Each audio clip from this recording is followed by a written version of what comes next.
The transaction was brief.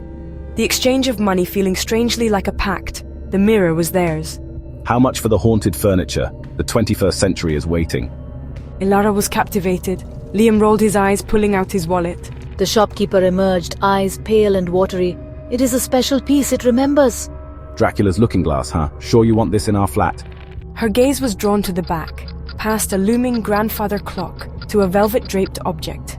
She revealed it, the mirror. Ornate dark wood, twisted vines, unsmiling faces.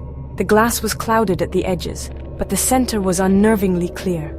Ilara moved reverently, tracing tarnished silver and faded portraits. These things have stories, Liam. They remember.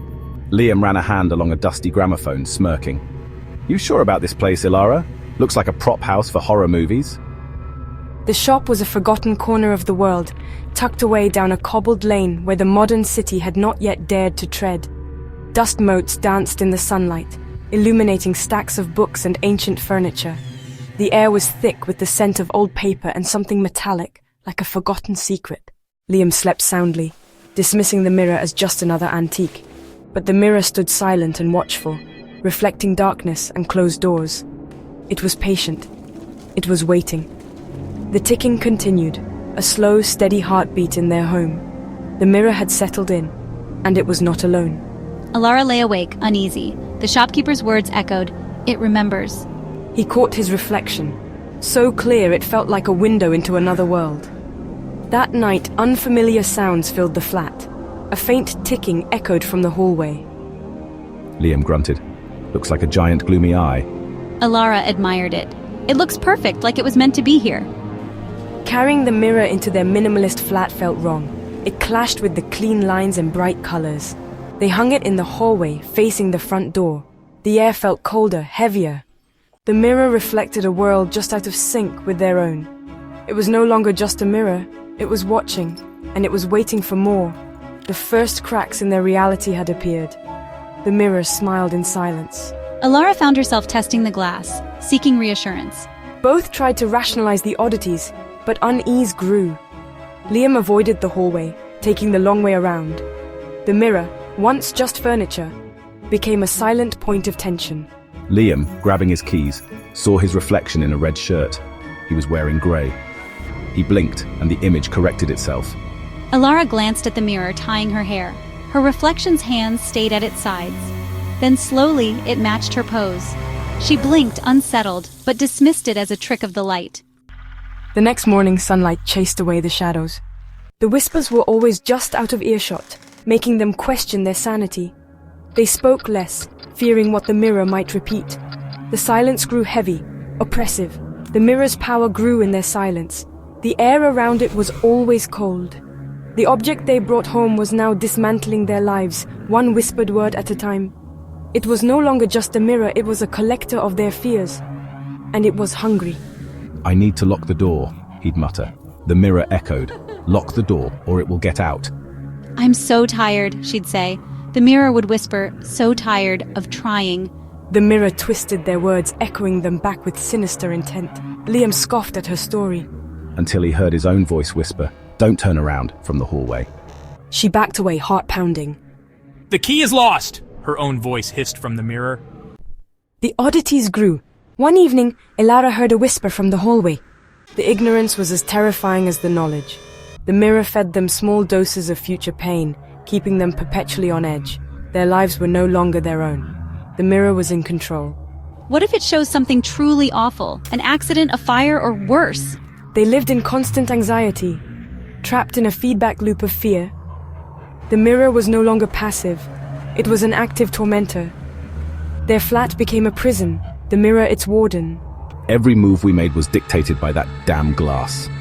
We started to fear looking at it, but feared not looking even more. The visions kept coming. Small disasters, painful moments, always just ahead. I saw my boss yelling at me in the mirror. That afternoon it came true.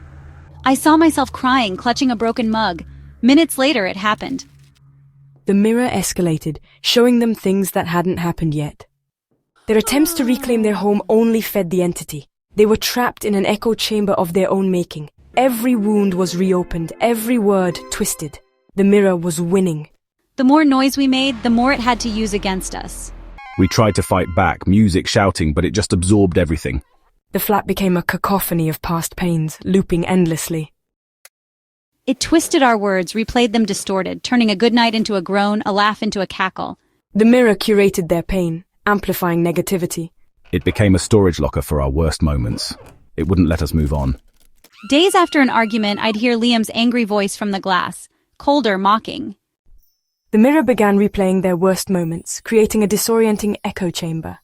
The barrier was broken. The mirror could now touch them. Their world was no longer safe.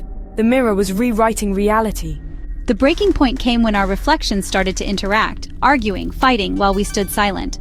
The couple in the mirror shoved each other. Reflection Marcus pushed Reflection Elara, who fell out of frame. I felt a force shove me. I fell, just like my reflection. One night, Marcus saw a shadowy figure behind his reflection, pointing directly at him. The air around the mirror grew colder, a dark stain spreading on the wall. Sometimes, they saw movement in the reflection. Shadows, faces with no source.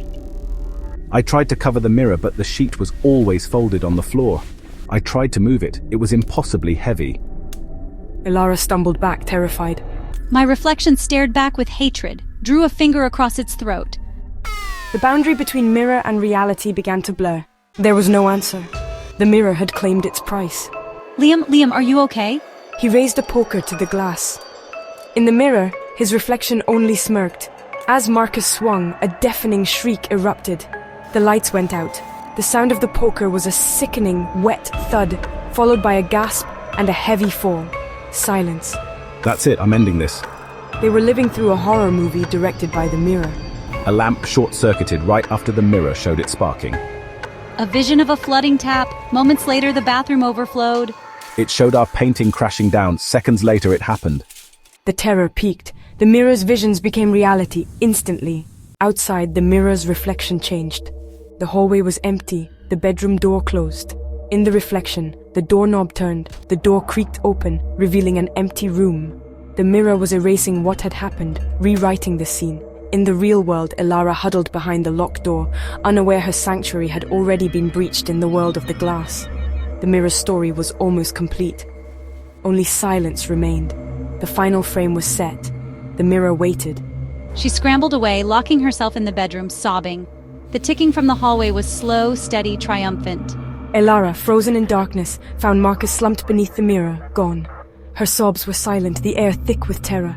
The mirror was pristine, reflecting her phone's light, a single, bright eye. It had won. The case went cold. The landlord cleared out everything except the mirror. It was too heavy to move, so it stayed, waiting for new tenants. The flat was just an empty space again. The mirror remained silent and patient, reflecting empty rooms and sunlight. Sometimes, late at night, the reflection changed. For a moment, a young couple appeared. Her eyes wide with terror, his smile never quite reaching his eyes. Their faces pressed against the glass, silent screams absorbed by the flawless surface. They were part of the mirror's collection now. The mirror remembered them, and it waited, its glass dark and deep, ready for a new reflection. The story was far from over. The hallway was freezing. That mirror, it pulls at you. Days later, police found the flat immaculate. No blood, no sign of struggle, no Marcus or Elara. Their phones were left behind, bank accounts untouched.